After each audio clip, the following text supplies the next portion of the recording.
ভুতনির মানুষ বিজেপি এবং তৃণমূলকে দেখেছে।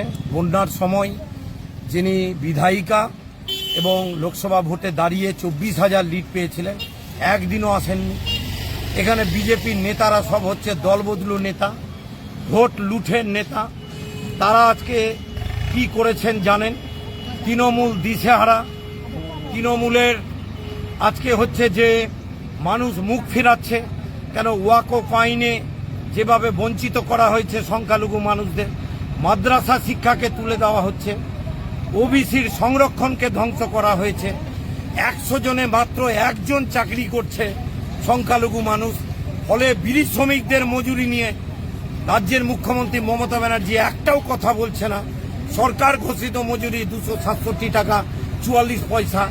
দক্ষিণ চণ্ডীপুরের লক গেটে হওয়ার কথা, সে লক গেটটা প্রতারিত করা হলো। আমরা জিতলে লক গেট করবো 6 মাসের মধ্যে। আমরা জিতলে এই বাঁধের যে মানুষ বসবাস করছে, নূরপুরে 70 বিঘা জমি আছে, 6 মাসের মধ্যে এই মানুষকে ট্রাক্টর নিয়ে 1 কাঠা করে জমি দিব। ভুতনির বন্যা আমরা আটকাবো। এখানে শিকস্তি পয়স্তি চর জমির সমস্যার সমাধান আমরা করব।